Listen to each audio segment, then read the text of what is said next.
Bismillahirrahmanirrahim. Wa anhu lan saking Abu Hurairah radhiyallahu anhu. Qala dawuh sinten Abu Hurairah. Qala dawuh sinten Rasulullah sallallahu alaihi wasallam. Dawakan idza du'iya ahadukum. Idza du'iya nalikane den undang sapa ahadukum salah sijine sira kabeh fal yujib mongko becik nyembadanono sapa ahad. Fa ing kana mongko lamun ana sapa ahad iku so iman wong kang poso. Fal yusolli mongko becik ndongaake rahmat sapa ahad. Wa ing kana lan lamun ana sapa ahad iku muftiron wong kang ora poso. Fal yut'am fal yat'am mongko becik mangan sapa ahad. Akhrajahu ngetaking hadis sapa Muslimun aidon halimane walahulan iku tetep keduwene Imam Muslim min hadisi Jabir radhiyallahu an saking hadise Jabir radhiyallahu an nahwuhu tais padane hadis. Wa qala lan dawuh sinten Jabir insya'a ta'ima wa insya'a taraka. Insya'a lamun karep sapa ahad ta'ima monggo mangan sapa ahad. Wa insya'a lamun karep sapa ahad taraka monggo tinggal sapa ahad. Wa ani Ibnu Mas'ud radhiyallahu anhu qala dawuh sinten Ibnu Mas'ud qala dawuh sinten Rasulullah sallallahu alaihi wasallam ta'amul walimati utai panganane walimah awala yaumin ing dalem kawitane dina iku hakun wajib nyembadani. Wa ta'amus sani utai panganan walimah ing dalem kaping pindhone dina iku sunnatun sunnah. Wa ta'amu yaumis salis utawi panganan walimah ing dalem dina kaping 3 iku sum'atun pamer. Wa man taisabani wangku sama alamun pameran sapa man sama mongko melehake sapa Allah bi kelawan man. Rawahu ngriwayatake hadis sapa At-Tirmidzi wastaghrabahu lan milang-milang gorib sapa Tirmidzi ing hadis. Wa rijalu ta pira-pira rawine hadis iku rijalus sahih pira-pira rawi kang sahih. Walahu lan iku tetep kedene hadis haidun utawi saksi. An Anas saking Anas idam Ibnu Majah. Wa an Sofia binti Syaibah lan saking Sofia binti Syaibah radhiyallahu anha.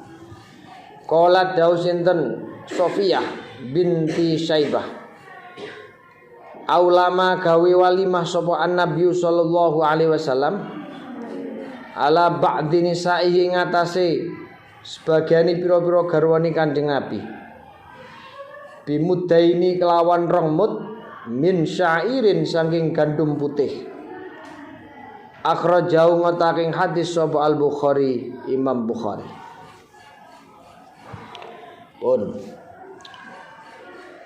hadis sing nomor 4 dipun critakaken saking Abu Hurairah radhiyallahu an. Abu Hurairah dawuh bilih Kanjeng Nabi Muhammad sallallahu alaihi wasallam niki nate matur idza du'iya ahadukum falyajib. Ketika kalian semua nanti diundang di acara walimatul urs, fal yujib maka hendaklah untuk mendatanginya, maka hendaklah untuk menghadirinya. Fa in kana shaiman fal yusolli. Ketika di antara kalian sedang melaksanakan puasa, maka fal yusolli, berdoalah untuk mereka. Tetapi wa in kana muftiron falyat'am. Ketika kalian tidak berpuasa, maka makanlah sebagai bentuk penghormatan untuk membahagiakan atau menyenangkan hati orang yang mengundang. Ya. Nalurinya orang yang mengundang, orang yang ditamoni, niku lek daharane dimaem, daharane niku ditedo, insyaallah. Ya, dan pasti sohibul bed, sohibul hajah niku akan merasa senang. Tapi kalau jajan makanan itu dibiarkan tidak dimakan, itu seakan-akan kita ini tidak doyan, seakan-akan kita ini meremehkan, ya.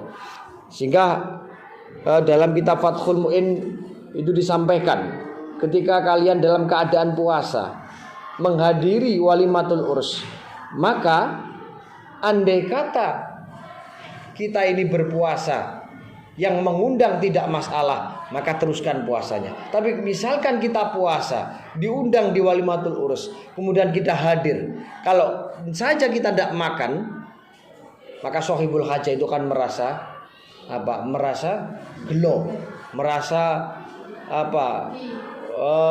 Kecewa dan seterusnya.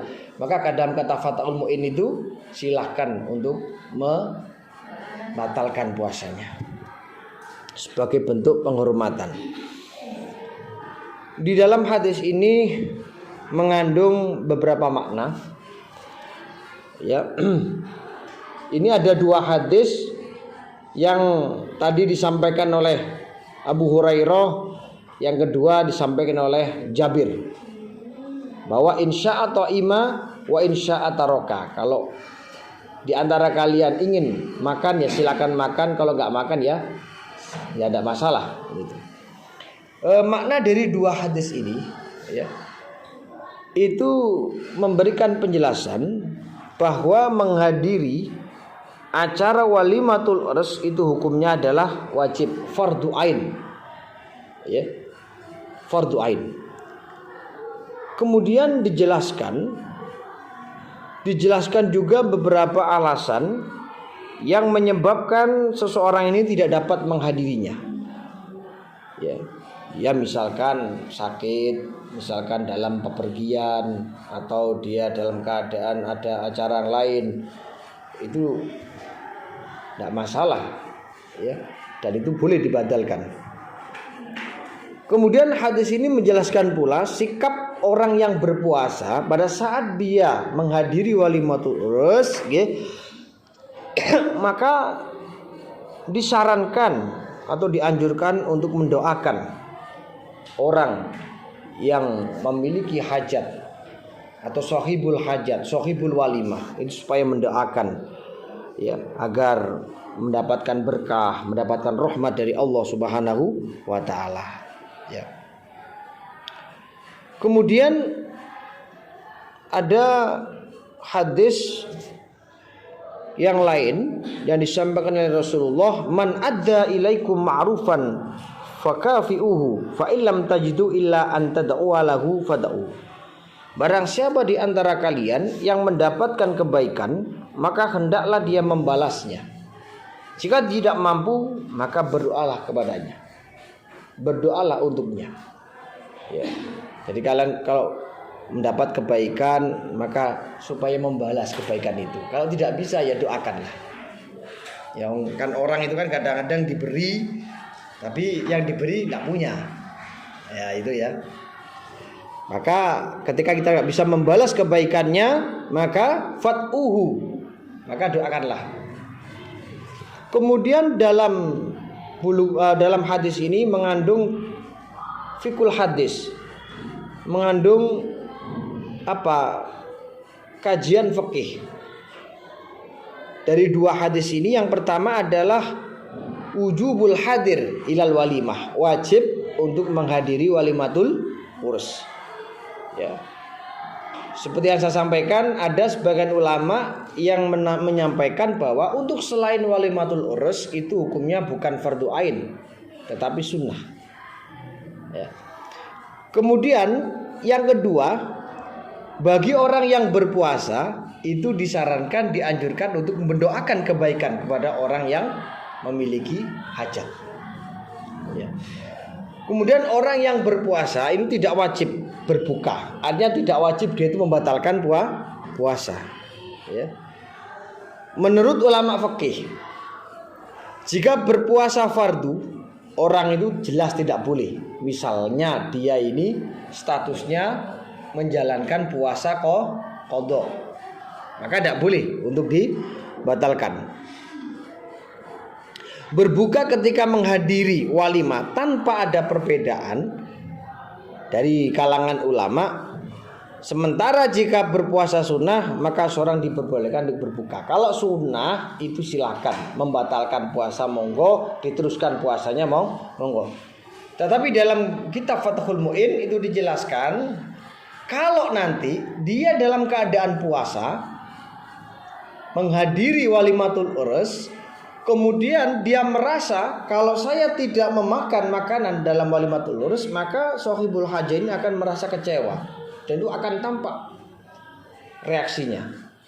Maka disunahkan atau dianjurkan untuk membatalkan puasa. Tapi kalau tidak ada masalah makan atau tidak makan, membatalkan atau tidak, itu tidak ada problem, maka silakan diteruskan. Kemudian yang keempat, wajib, ini fikih hadisnya ya, wajib memakan hidangan atau pasugatan itu sebagaimana yang dijelaskan oleh hadis pertama ya. Inilah pendapat dari beberapa ulama, dan menurut mereka wajib makan setidaknya satu suap atau dua suapan ya. Itu ada ulama yang bilang begitu. Akan tapi di dalam riwayat-riwayat yang lain disebutkan bahwa seorang yang menghadiri walimah boleh makan, boleh pula tidak makan. Jadi kita ini nggak perlu heran. Ada beberapa redaksi yang menampilkan hukum yang berbeda. Ini nggak perlu kita ini heran. Kita nggak perlu untuk merasa bingung. Pernah saya sampaikan bahwa Rasulullah SAW ketika dihadapkan satu permasalahan yang dialami oleh dua orang, ternyata jawaban beliau itu tidak sama. Satu permasalahan yang sama yang dialami oleh dua orang, ternyata Rasulullah memberikan solusi yang tidak sama, alias berbeda antara dua orang ini. Ya, seperti yang dulu saya ceritakan, ada orang yang mengadukan masalahnya kepada Rasulullah bahwa saya sudah punya wudhu, kemudian saya menyentuh kemaluan saya menyentuh farji saya. Kemudian Rasulullah memberikan jawaban, man massa dzakarahu falyatawadda. Kalau ada orang yang punya wudhu kemudian menyentuh kemaluannya, maka wudhulah. Artinya wudhunya batal. Kenapa? Karena Rasulullah ini melihat postur, melihat asal muasal daerah dari orang yang memiliki masalah ini adalah orang yang tidak terbelakang atau orang yang tidak berada di daerah terpencil, tidak berada di daerah yang kekurangan air. Ya, daerahnya itu kaya dengan air, daerahnya itu makmur. Maka Rasulullah memberikan solusi, man massa dzakarahu falyatawadda. Datanglah kemudian yang kedua kalinya, datanglah kemudian yang satu orang lagi, orang lain yang kasusnya sama, dia sudah punya wudhu, kemudian dia menyentuh zakarnya. Melihat kondisi orang ini asal muasalnya dari daerah yang sangat kekurangan dengan air, yang sangat tidak makmur sekali daerahnya. Maka kemudian Rasulullah mengatakan bahwa kulit yang ada di luar dan kulit yang ada di zakar kamu atau di kemaluanmu itu sebenarnya sama, sehingga antara zahir dan yang batin itu ketika dipegang tidak bermasalah dan tidak ada pengaruh antara batal dan tidaknya wudhu. Dan inilah yang akhirnya dipegang dan diikuti oleh Imam Abu Hanifah Sedangkan yang menyentuh zakat tadi batal wudunya yang diikuti oleh Imam Syafi'i. Jadi tidak perlu bayaran. Rasulullah itu memberikan solusi sesuai dengan kondisi. Itu fikih. Ciri khas fikih itu begitu. Sama seperti halnya Imam Syafi'i yang ketika beliau berada di Mesir, ketika beliau berada di Baghdad, itu banyak kaul-kaul beliau itu yang tidak sama. Makanya kalau beliau masih di Baghdad namanya kaul qadim. Tapi kalau sudah berada di Mesir, beliau pendapatnya dinamakan kaul jadid. Nah gitu. Ada 18 kaul qadim yang masih bisa dijalankan, yang masih bisa diamalkan. Itu bisa dicek dalam kitab Bughyatul Mustarsyidin karyanya Syekh Ibnu Hajar Al-Haytami. Itu ya.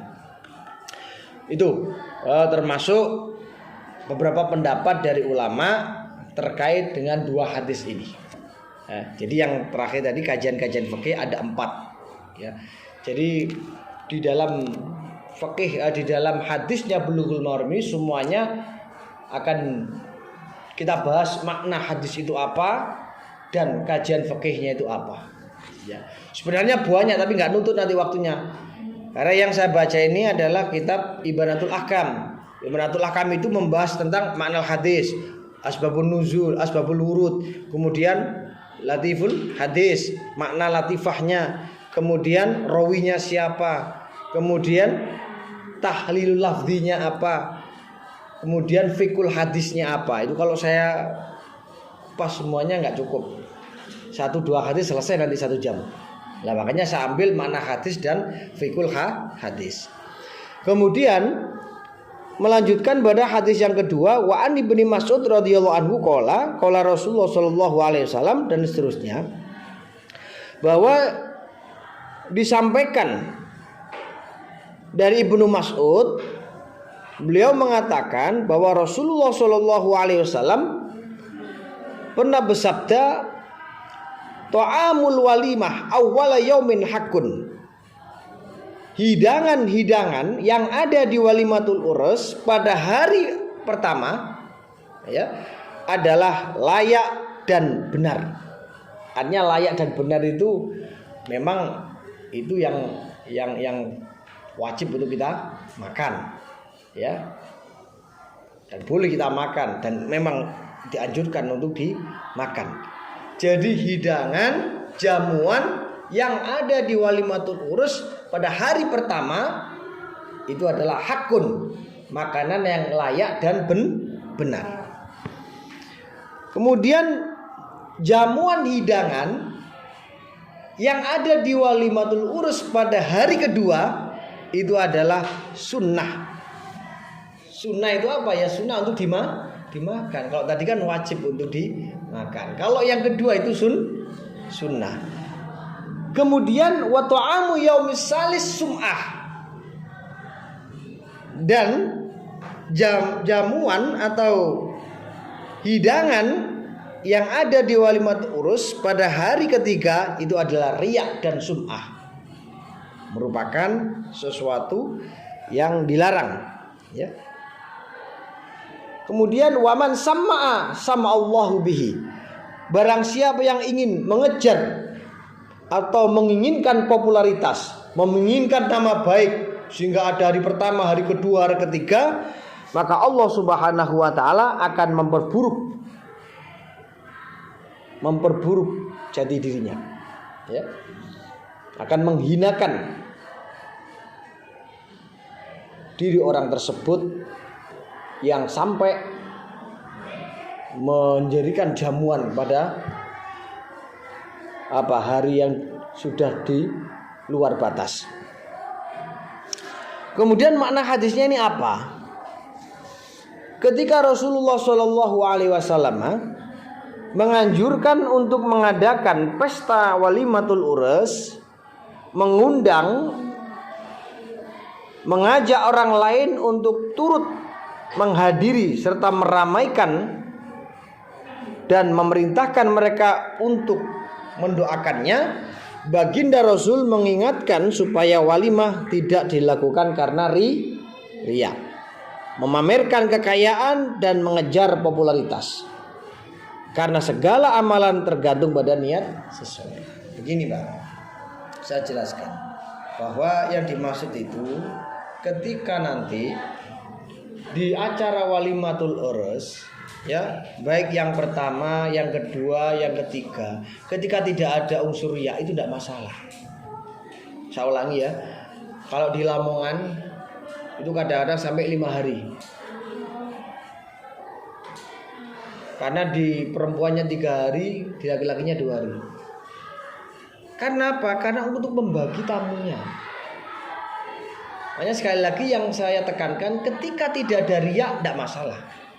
Yang menjadi larangan itu ketika ada sifat riya, mamerno, pengen di wah wong, pengen didelok wong, ngoten maksudnya. Sing gak oleh. Paham nggih? Itu. Ku diwah wong, kepengin diwah wong. Misalkan hari pertama itu undangan khusus tamu-tamu arisan. Mau tamu arisan sak desa ku piro? Umpama nek 300, itu 300 duluan. Besok tamu-tamu seperkuliahan atau sepersekolahan datang semuanya. Kan tidak ada sifat riya untuk membagi. Nah kalau semuanya diundang hari pertama jadi satu, lengkok deh, lempoh pegel kabeh, bilang ngladeni wong rewonan. Hanya adat di Arab dengan adat di Jawa itu tidak bisa kita satukan, karena peradaban manusianya itu tidak sama. Gitu apa gitu? Itu. Dulu itu orang Arab kalau beli kain sampai nutup kaki, sampai menyentuh tanah, itu dilarang. Karena tradisi orang Arab itu dulu kalau pakai pakaian sampai menyentuh tanah itu rata-rata memamerkan pada orang lain bahwa saya ini punya uang banyak sehingga kainnya itu berlebihan. Sehingga bisa digarisbawahi dimanapun kalian berada dan tradisi apapun yang Anda miliki, yang penting tidak ada sifat riya, tidak ada sifat pamer, titik. Itu hukumnya boleh. Sama. Walaupun ada hadis begini, yaumus salis, yaumus sani, kalau memang tidak ada sifat riya, tidak masalah. Makanya kita harus memahami konteks dalam hadis itu, bukan teks hadis itu. Sehingga kita bisa memahami makna hadis ini. Lah kalau saya baca secara apa adanya, secara tekstual bahwa makanan hari pertama itu wajib dimakan, maka hari pertama itu sunnah, maka hari yang ketiga walimatul urus adalah pamer.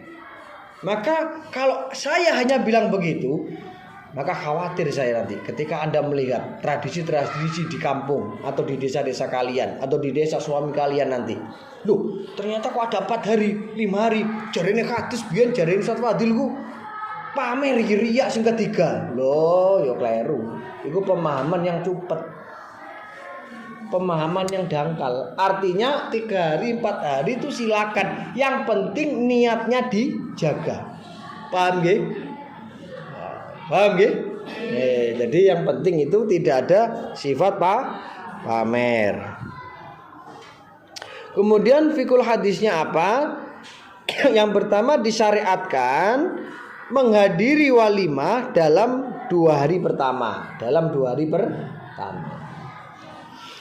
Kemudian tidak disyariatkan menghadiri acara walimah pada hari ketiga. Malah itu diharamkan. Inilah pendapat ulama, mayoritas ulama, dan menerima tamu di hari ketiga hukumnya adalah makruh. Ini adalah pendapatnya mazhab Hambali dan mazhab Syafi'i. Artinya itu kan dititik beratkan pada sifat pamernya.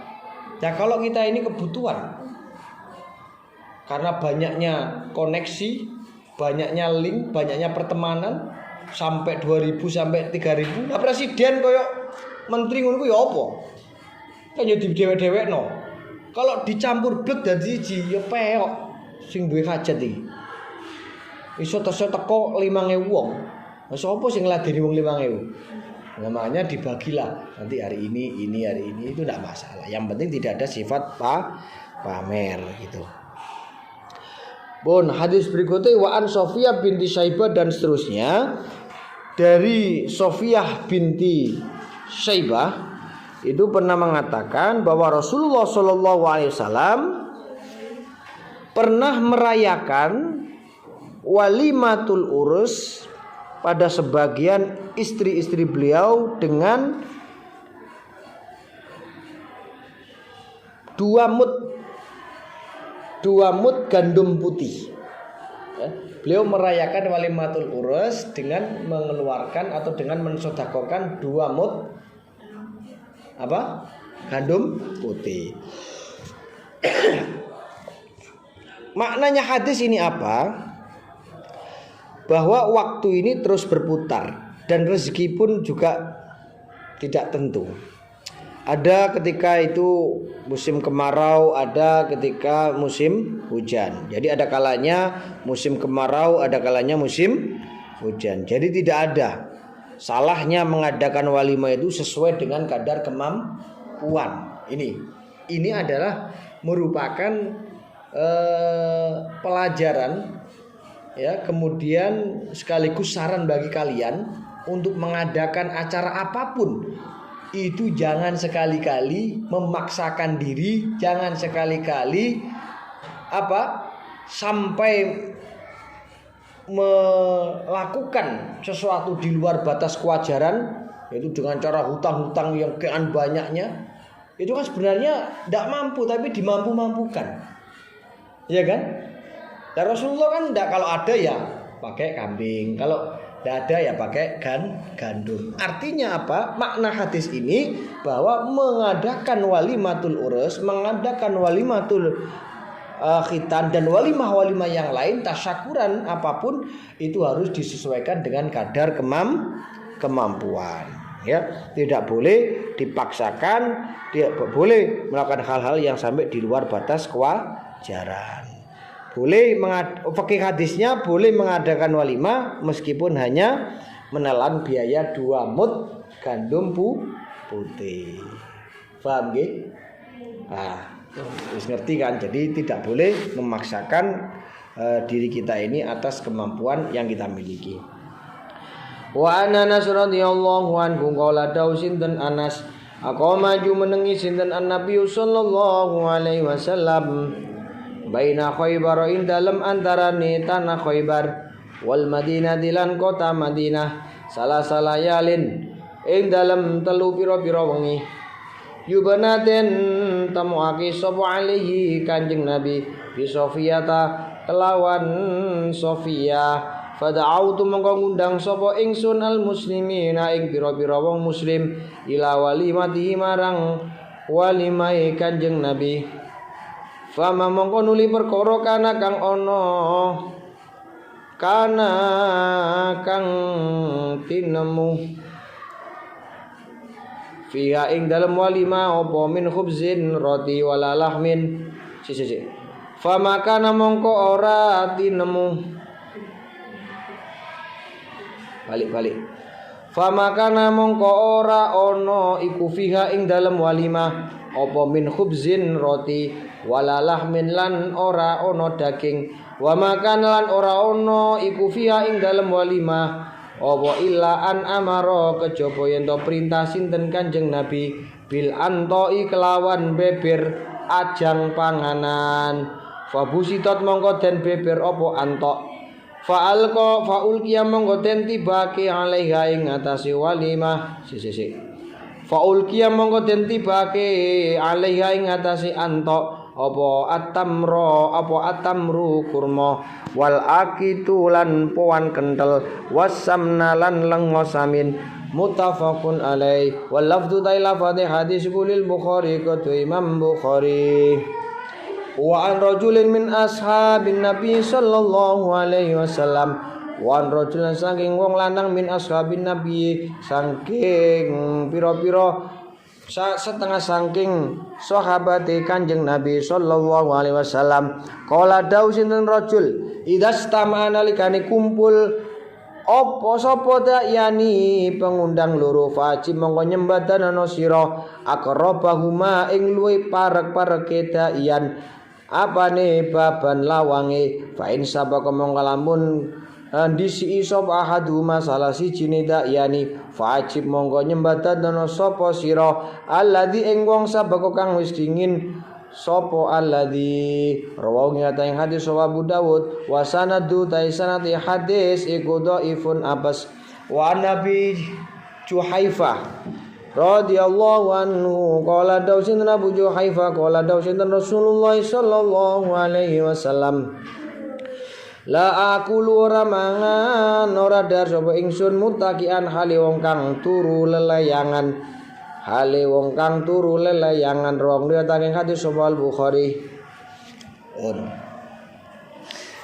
Dipun ceritaken saking Anas radhiyallahu anhu. Kanjeng Nabi Muhammad sallallahu alaihi wasallam niku pernah bermukim di suatu kampung yang kampung ini keberadaannya di antara tanah Khaybar dan tanah Madinah. Beliau bermukim ini selama 3 malam. Yubna alaihi bisofiyah. Ya. Beliau ini bermalam atau bermukim selama 3 malam. Untuk bermalam dengan istri barunya beliau yang namanya Sofiyah. Beliau itu mukim selama 3 malam di daerah antara Khaybar dan Madinah. Bermalam dengan siapa? Dengan istri baru beliau yang namanya Sofiyah. Kemudian Anas itu ngendika fada'autu lil al-muslimina. Kemudian saya mengundang kaum muslimin supaya menghadiri acara walimah beliau, walimah Rasulullah SAW. Meskipun walimah itu tidak ada roti, meskipun walimah itu tidak ada daging, ya, kecuali beliau hanya menyuruh supaya tikar-tikar kulit, rek saiki iku ajang panganan, ember. Biyen iku tikar-tikar kulit dibentangkan dan diletakkan jamuan berupa napa? Kurma, susu kering atau keju dan samin di atasnya. Ngerti zaman maksudnya? Maksudnya begini. Rasulullah SAW itu pernah bermukim 3 malam dengan Sofiyah yang menjadi istri baru beliau, yang keberadaannya di antara tanah Khaybar dan tanah Madinah. Kemudian Anas ini mengundang kaum muslimin yang ada di situ untuk menghadiri walimah beliau. Dan ketepatan di walimah itu tidak ada roti. Di acara walimahnya Rasul itu tidak ada roti, tidak ada daging. Beliau hanya menyuruh untuk membentangkan ajang-ajang, membentangkan ember-ember supaya di situ dikasih makanan, dipuraan, puraan. Paham nggih? Jadi dibeber kurma, dibeber jajan, mbok kelanting, mbok apa cara iki. Wis dipangan bareng ngono. Ngoten lho maksudnya. Ndak dikasih piringan, enggak dikasih kayak semacam prasmanan ndak. Wis pokoke dibeber bareng, dipangan bareng. Ngoten. Kayak arek pondok-pondok ngoten lho. Kayak wayah mayoran dinoto godhong gedang bareng diwehi sego dipangan bareng. Hadis ini memiliki makna arti bahwa permasalahan dalam hadis ini adalah mengadakan walimah bagi pengantin selama 3 hari, dan walimah ini boleh diadakan dengan sesederhana mungkin tanpa ada makanan daging, sama seperti hadis yang sebelumnya. Artinya walimah itu tidak harus terlihat megah. Walimah itu tidak harus terlihat mewah, tapi disesuaikan dengan kadar kemampuannya. Sama seperti Rasulullah ini. Ya. Hanya kurma. Lah Kanjeng Nabi apa gak iso? njaluk sugih. Yo kison wong bolak-balik ditawari, tapi Kanjeng Nabi mboten nurut. Kanjeng Nabi ya apa lek gunung Uhud niku kula dadekno emas. Mboten. Ya. Di malaikat Jibril ya bolak-balik nawari tapi mboten. Lah awake dhewe lho nggih lek saged niku nggih dhuwit kabeh. Nah. Pun fikih hadis niki napa? Fikih hadis nomor 1 boleh menikahi perempuan ketika sedang bermusafir. Jadi Rasulullah itu kan pada saat berada di perjalanan atau menjadi musafir itu melaksanakan akad nikah atau menikahi Sofia. Kemudian disunahkan mengadakan walimah ya meskipun dengan ala kadarnya dengan sesederhana mungkin yang penting diadakan waliwah. Kemudian yang ketiga boleh mengadakan walimah selama 3 hari. Boleh mengadakan walimah meskipun dengan biaya yang sangat sederhana, sedikit sekali ya. Yang kursnya itu di bawah 1 ekor kambing itu tidak masalah ya. Pokoknya intinya tidak boleh berlebihan, tidak boleh memaksakan, yaitu sesuai dengan kadar kemampuannya. Kemudian hadis yang berikutnya adalah wa an rajulin min ashabin nabi sallallahu alaihi wasallam. Ada salah satu dari sahabat Rasulullah itu pernah mengatakan bahwa jika ada 2 orang yang mengundang kalian, maka fa'ajib akrobahuma baban, maka dahulukanlah orang yang dekat dengan rumah kamu. Fa'in sabaqa ahaduma, kalau nanti ada 2 pengundang, orang yang mengundang itu 2 orang, yang satu lebih dahulu, yang satu ya lawannya lebih dahulu, artinya ada yang lebih mendahului dalam mengundang, maka dahulukanlah orang yang lebih dahulu mengundang. Maka dahulukanlah pengundang yang lebih dahulu. Maknanya hadis ini apa? Bahwa orang yang paling berhak untuk dihadiri acaranya jika terdapat beberapa pengundang yang waktunya juga sama, maka kehadiran yang paling berhak atau walimah acara yang paling berhak untuk dihadiri adalah tetangga yang lebih dekat. Karena ia memiliki keistimewaan tersendiri. Paham nggih? Lek bareng-reng lho, Mbak. Bareng-reng yang waktunya lain tidak bisa, maka dahulukanlah tetangga yang lebih dekat. Karena itu adalah merupakan orang yang paling istimewa. Tetangga yang dekat itu adalah orang yang paling istimewa. Karena apapun yang kalian alami nanti itu pasti akan membutuhkan yang namanya tetangga. Jadi jangan sepelekan, jangan meremehkan tetangga-tetangga yang dekat. Karena orang-orang itulah yang selalu berada dalam berada dalam kedekatan, ya, berada dalam naungan persaudaraan, bahkan kadang-kadang melebihi jalur persaudaraan. Ketika kita kena musibah, ketika kena masalah, itu orang yang paling diganggu dulu adalah siapa? Yang paling direpoti dulu itu siapa? Tetangga.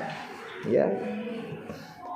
Namun ketika nanti ada orang yang lebih dahulu walaupun itu dekat, maka yang dahululah yang harus didahulukan. Ya, harus didahulukan. Fikih hadisnya apa? Jika ada 2 orang yang mengundang, maka yang wajib atau yang berhak untuk dihadiri adalah yang lebih awal atau yang lebih dahulu pengundangnya. Jika 2 pengundang itu datang dalam satu waktu bersamaan, maka yang lebih dekat rumahnya lah yang berhak untuk dihadiri. Kemudian pada hadis yang berikutnya yang diriwayatkan oleh Abi Juhaifah bahwa Rasulullah SAW pernah mengatakan bahwa la aqulu muttaqian, aku tidak pernah makan dalam keadaan bersandar. Maksudnya lelayangan itu duduk bersandar apa ngono sender itu mangan ini. Ya. Tapi rek temriki munine iki wong kang turu lelayangan. Ya, wong kang turu lelayangan. Kita melihat pada keterangan di Ibnatul Ahkam bahwa makna hadis ini menjelaskan seseorang yang duduk bersandar cenderung makan lebih banyak. Wong niku rek lungguhe senden iku cenderung potensine makannya lebih banyak. Dan ini mengakibatkan cepat mengalami obesitas, cepat mengalami kegemukan. Islam itu sangat membenci yang namanya obesitas. Ya maksudnya kakan mangan, Mbak ya. Ora kok lemu mesti elek mboten, nggih. Wong kadang mangan sithik ku ya lemu krana pikirane ayem. Ya. Orang yang gemuk itu biasanya menjadi pemalas biasane, Mbak. Yo ono wong lemu iku sing trengginas ku yo ono. Wong lemu biasanya banyak tidur, lalai untuk bangun biasane, tapi yo gak mesti ngono lho. Nggih.